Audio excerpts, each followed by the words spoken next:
ચાલો જો ફૂગ સૃષ્ટિ પૂરી કર્યા બાદ હવે આપણે પહોંચ્યા છીએ ફાઇકોમાઇસિટીસ અથવા ફાઇકોમાઇસેટિસ.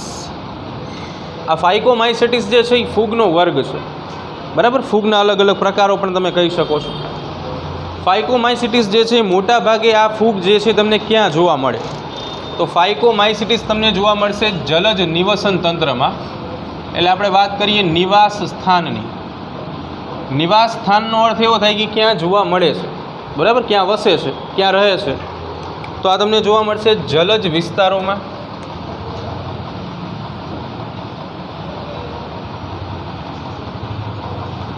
એટલે જે જગ્યાએ તમને પાણી જોવા મળે, ખાડા ખાબોચિયા છે, બરાબર, એવી જગ્યાએ જોવા મળશે. આના સિવાય ભેજયુક્ત જગ્યા એટલે કે ભીનાશવાળી જગ્યા જે છે ત્યાં જોવા મળશે. ભેજયુક્ત વિસ્તારો એટલે કે ભીના જે વિસ્તારો છે ત્યાં જોવા મળે. વૃક્ષો ઉપર જોવા મળે. વૃક્ષો ઉપર જોવા મળે. આ ફૂગના સભ્યો જે છે એ વૃક્ષો ઉપર જોવા મળતા અવિકલ્પીય પરોપજીવી છે. એટલે એમનો કોઈ વિકલ્પ જ પોસિબલ નથી. એ પરોપજીવી એટલે તમે સમજી શકો છો કે બીજાના શરીરમાં વસે. અવિકલ્પીય પરોપજીવી. પરોપજીવી એટલે શું થાય? અન્ય સજીવના શરીરમાં વસે અથવા અન્ય સજીવમાં વસે. ક્લિયર અહીંયા સુધી? બીજા નંબર ઉપર કે આ સજીવો જે છે એની કવક જાળ, જનરલી ફૂગનો દેહ જે છે એ કવક જાળનો બનેલો હોય. કવક જાળ જે છે એ જાળી જેવી રચના છે કે જે સૂતરના તાતણા જેવા કવક તંતુઓની બનેલી હોય, બરાબર. તો આની કવક જાળ જે છે એ ખાસ કરીને બહુકોષ કેન્દ્રીય છે અને પડદામય છે. બહુકોષ કેન્દ્રીય કવક જાળ કોને કહેવાય? તો ઉદાહરણ તરીકે આ તમારી પાસે કવક જાળ છે. તો જો આ કવક જાળની અંદર આવા ઘણા બધા કોષ કેન્દ્રો તમને જોવા મળે તો એનો અર્થ એવો સમજવાનો કે બહુકોષ કેન્દ્રીય છે.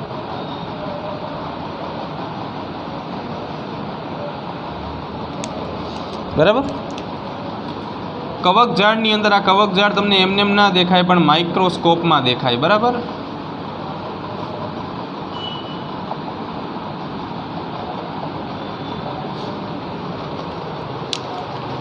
તો કવક જાળ જે છે એની અંદર આવા કોષ કેન્દ્રો જોવા મળશે. આ કોષ રસ જોવા મળશે.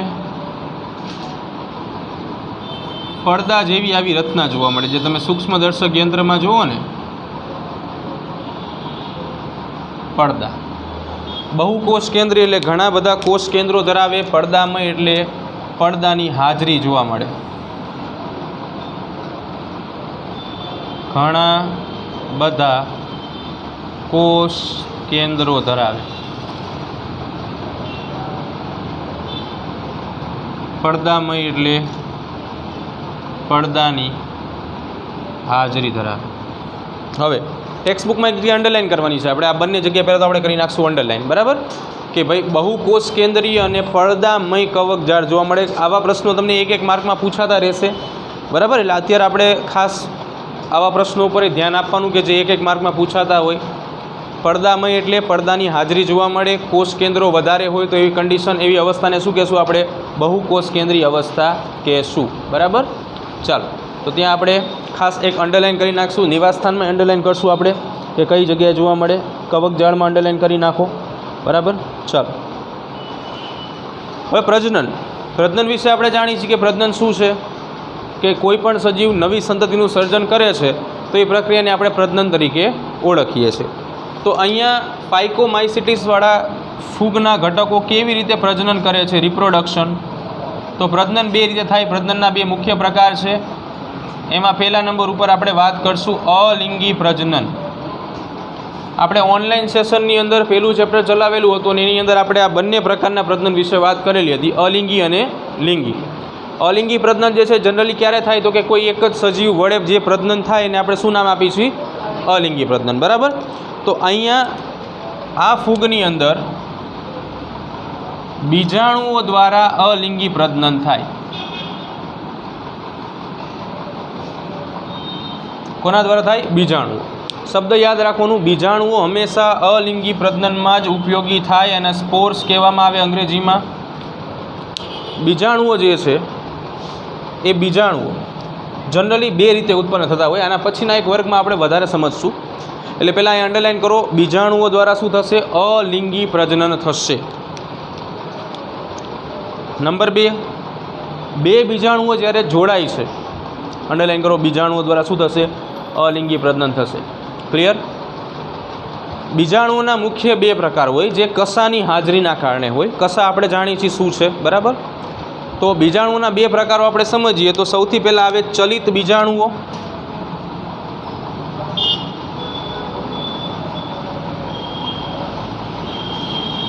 અને બીજા નંબર ઉપર આવે અચલિત બીજાણુઓ. ચલિત બીજાણુઓ આપમેળે એક સ્થાનેથી બીજા સ્થાને જઈ શકે. કેમ?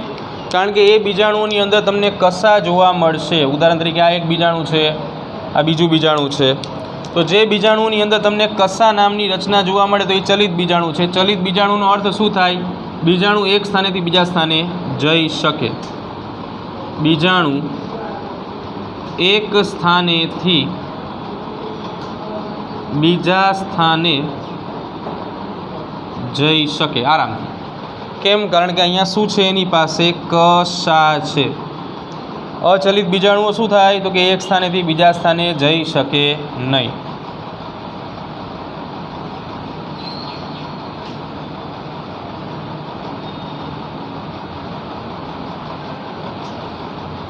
બીજું કે બે બીજાણુઓ જ્યારે જોડાય એટલે કે બે બીજાણુઓ ભેગા થાય ત્યારે યુગ્મ બીજાણુ નામની રચના બનાવે છે.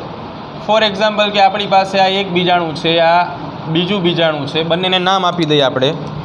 આને ઉદાહરણ તરીકે આપણે નામ આપીએ બીજાણુ 1 એટલે બીજાણુ 1 અને આને આપણે નામ આપી દઈએ બીજાણુ 2. આ બંને ભેગા થાય તો બંને ભેગા થવાથી સૌથી પહેલાં શું થાય? તે બે ભેગા થાય ને એટલે આવી રચના બનાવે અને આ રચના આગળ વધીને યુગ્મ બીજાણુમાં પરિણમે. તો આ જે રચના બની એને આપણે નામ આપશું યુગ્મ બીજાણુ. બાયોલોજીમાં શબ્દ બહુ આવશે યુગ્મ. યુગ્મનો અર્થ થાય જોડકું અથવા તો બેની સંખ્યામાં હોય ને આપણે શું કહેવાય? યુગ્મ કહેવાય. બરાબર છે? એટલે યુગ્મ બીજાણુઓ થાય છે. બીજું કે આવી રીતે લિંગી પ્રજનન, જે બીજો એક પોઈન્ટ છે લિંગી પ્રજનન.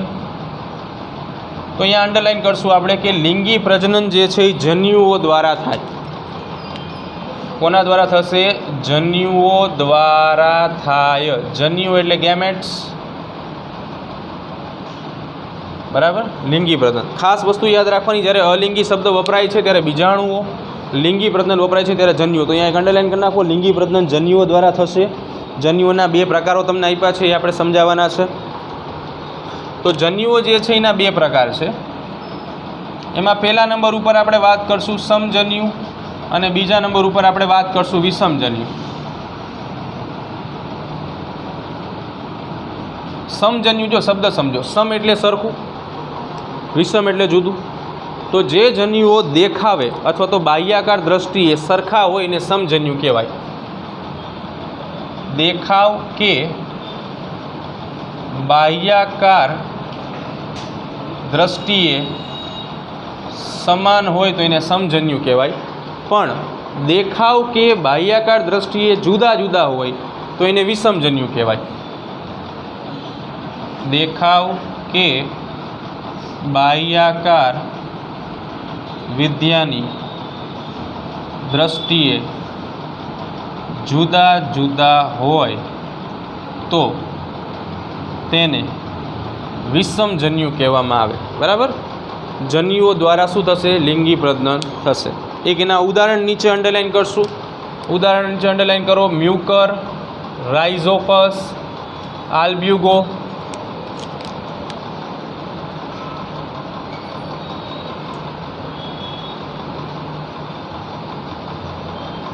1 માર્કમાં ઉદાહરણ પણ પૂછાય કે ફાઇકોમાઇસિટીસના ઉદાહરણો જણાવો, તો આપણે આ ઉદાહરણો જે છે એ લખવાના રહેશે. બરાબર. તો 3 એ 3 ઉદાહરણ નીચે એક અંડરલાઇન કરી નાખશું. જોઈ લો. ચાલો,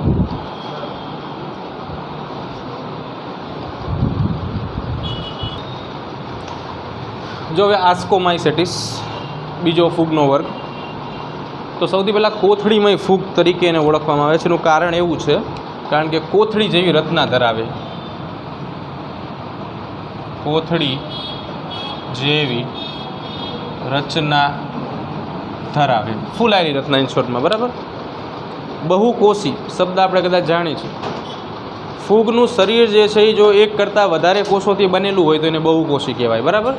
એટલે ઘણા બધા કોષોથી બનતું શરીર ધરાવે તો એને બહુકોષી કહેવાય. અને માત્ર એક જ કોષથી બનતું શરીર ધરાવે તો એને એક કોષી કહેવાય. બરાબર. બહુકોષી અને એક કોષી. બહુકોષીમાં બહુ એટલે એવું યાદ રાખવાનું ઘણા બધા.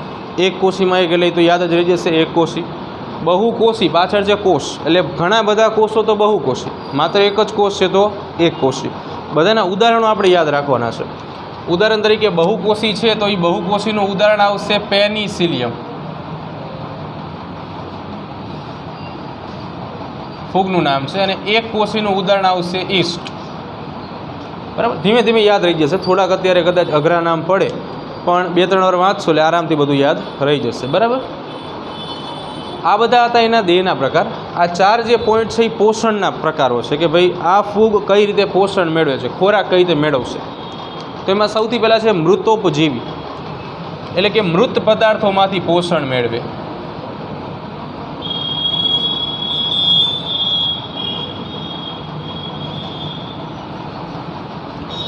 ઉદાહરણ તરીકે કોઈ વનસ્પતિના ભાગો છે, પર્ણ છે, ડાળી છે, જમીનમાં પડે છે, મૃત થાય છે તો એમાંથી પોષણ મેળવે. અથવા કોઈ પ્રાણી કે જે મૃત્યુ પામ્યું છે એનું શરીર મૃતદેહ એટલે કે ડેડ બોડી જે છે ક્યાંક પડેલું છે તો એમાંથી પોષણ મેળવવાનું કામ કરે એટલે એને કહેવાય મૃતોપજીવી. વિઘટકો. વિઘટકો જે છે ડીકમ્પોઝર્સ કહેવાય. એક પ્રક્રિયા આપે જેનું નામ છે વિઘટન દ્વારા પોષણ મેળવે. વિઘટન હંમેશા મૃત પદાર્થોનું થાય. બરાબર. ઘણી વખત તમે એક શબ્દ સાંભળેલો હોય સડી ગયું અથવા કોહવાઈ ગયું, યાદ હોય તો. તમે કોઈ પ્રાણીની ડેડ બોડી જો, ઉદાહરણ તરીકે કોઈ કૂતરું છે મરી ગયું છે અને ક્યાંક પડ્યું છે જમીન ઉપર, તો ધીમે ધીમે એ સડવાની શરૂઆત કરશે. જોજો, સડશે, સડતું જાય ધીમે ધીમે. હાડકાં એના દેખાય. બરાબર. માંસપેશીઓ ખવાતી જાય. તો એ શું છે? એ પ્રક્રિયાને કહેવાય વિઘટન. વિઘટનનો સાદો અર્થ એવો થાય કે મોટા અણુઓને તોડીને નાના અણુમાં રૂપાંતરણ કરવું. એટલે કોઈ પણ પ્રાણી જે છે આખે આખું મૃતદેહ પડેલો છે તો એ સડશે, માંસપેશીઓ હશે, એના શરીરની ચામડી હશે, ત્વચા હશે, એ ધીમે ધીમે સડતી જશે. એ પ્રક્રિયાને કહેવાય વિઘટન. જે સજીવો વિઘટનની ક્રિયા કરે ને એને કહેવાય વિઘટકો. ફૂગ, બેક્ટેરિયા અને અળસિયા આ કુદરતના 3 મુખ્ય વિઘટકો છે. એટલે આ 3 સજીવો સૌથી વધુ માત્રામાં વિઘટનની ક્રિયા દર્શાવે. બરાબર. એટલે વિઘટકો એટલે શું કરે છે? વિઘટન દ્વારા પોષણ મેળવે છે. બરાબર. કોઈ પણ મૃતદેહને સડાવવાનું કામ આ બધા કરે છે. એટલે વિઘટકો કોને કહેવાય? તો કે વિઘટનની ક્રિયા સાથે સંકળાયેલા સજીવો. એટલે આપણે લખી નાખી વિઘટકો. વિઘટનની ક્રિયા સાથે સંકળાયેલ સજીવો. આગળ પરોપજીવી. આ તો ખબર પડે. પર એટલે બીજા સજીવ ઉપર આધાર રાખે.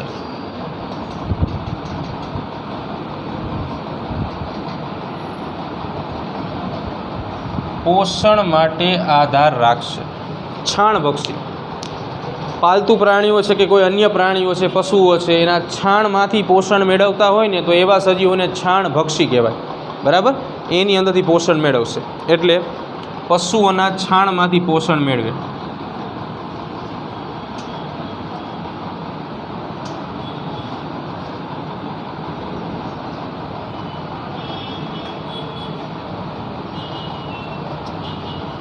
તો આ બધા 1-1 માર્કના પ્રશ્નો પૂછાય.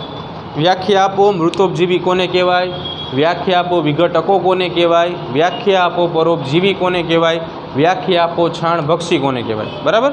તો બધા 1-1 માર્કના પ્રશ્ન છે, ખાસ ધ્યાનપૂર્વક વાંચવાના. બરાબર. ક્યારેક વ્યાખ્યા સ્વરૂપે 1 માર્કમાં પૂછાઈ શકે. નેક્સ્ટ, કવકજાળ. હવે જનરલી આપણે જાણીએ છીએ કે ફૂગનું જે દેહ છે એ કવકજાળનું બનેલું છે, એટલે કવકજાળથી ફૂગનો દેહ બને છે. તો કવકજાળ શાખિત છે. શાખિતનો અર્થ એવો થાય શાખાઓમાં વિભાજિત હોય, અને પડદામય એટલે એની અંદર પડદાઓ જેવી રચના જોવા મળે.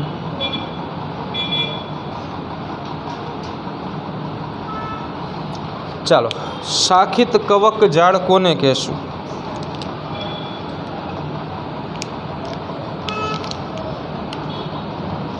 તો ફોર એક્ઝામ્પલ કે આ એક કવકજાળ છે, તો કવકજાળમાંથી ઘણી બધી શાખાઓ પડે છે, આમ લાઈક ધીસ, આવી રીતે. બરાબર. અંદરની બાજુ કોષ કેન્દ્રો હોય એ તો આપણે જાણી જ છીએ. ફોર એક્ઝામ્પલ કે અહીંયા આપણે અમુક જગ્યાએ કોષ કેન્દ્રો બતાવી દઈએ. ઘણા બધા કોષ કેન્દ્રો હોય તો એને શું કહેવાય? બહુકોષ કેન્દ્રીય અવસ્થા કહેવાય. બાકી અંદરની બાજુ હોય કોષરસ. ચાલો, તો આ કોષરસ બતાવી દઈએ અંદરની તરફ.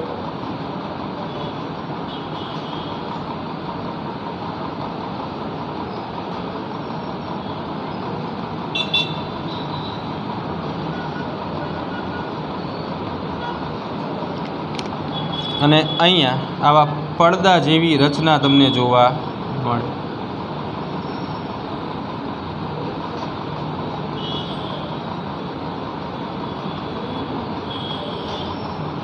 આ શું આવી ગયું? કોષ કેન્દ્ર. આને કહેવાય શાખાઓ, કોષરસ, પડદાઓ. આવી કવકજાળ જે છે જોવા મળે. હવે અગત્યની વાત, કણી બીજાણુ ધાનીદળ જોવા મળે. કણી બીજાણુ ધાનીદળ શું છે એની વાત કરીએ. બીજો એક શબ્દ છે બહિર્જાત બીજાણુ. બહિર્જાત એટલે બહારથી ઉદ્ભવતા,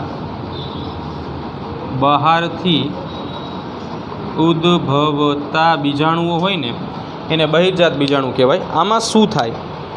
તો ઉદાહરણ તરીકે આ આવી રીતે કવક તંતુ હોય, આવી રીતે. તો કવક તંતુની સપાટી ઉપરથી બીજાણુઓ જે છે એનું નિર્માણ થશે.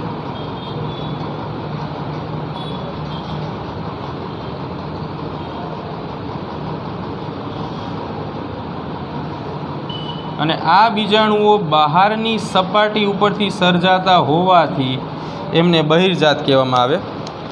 તો આ જે પર્પલ કલરના તમે જુઓ છો એને કહેવામાં આવે બીજાણુઓ. બરાબર. આ એક બીજાણુમાંથી નવું કવક તંતુ બને. કેવી રીતે બને? તો કે ઉદાહરણ તરીકે આ એક બીજાણુ છે, બરાબર. તો આ બીજાણુઓમાંથી આવી રીતે કવક તંતુ બહાર આવે.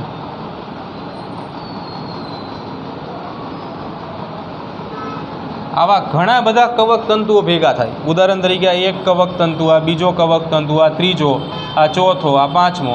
આવી રીતે ઘણા બધા કવક તંતુઓ ભેગા થાય, એ જાલિકા જેવી રચના બનાવે, એટલે એને કહેવામાં આવે કવકજાળ. શું કહેવાય એને? કવકજાળ. તો એક બીજાણુ જે છે એ નવી ફૂગનું સર્જન આરામથી કરી શકે એકમાંથી. બરાબર. તો વિચારો, ઢગલાબંધ બીજાણુ ઢગલાબંધ ફૂગ બનાવશે. બીજા નંબર ઉપર આવે ધાની બીજાણુ અથવા ફળધાની બીજાણુ. આવી રીતે બીજા બીજાણુઓ જે છે એ ધાનીમાં સર્જાય. આપણે ઓનલાઈન સેશનમાં વાત કરેલી હતી સ્લાઇમ મોલ્ડ વિશે, તમને યાદ હોય તો. એમાં તમને આવી રીતે બીજાણુ ધાની દોરીને સમજાયું હતું એક વખત, કે આવી રીતે કોઈ બીજાણુ ધાની હોય અને કોઈ ચોક્કસ આધાર સાથે જોડાયેલ હોય, અને એની અંદરની બાજુએ તમને આવા બીજાણુઓ જે છે એ જોવા મળે.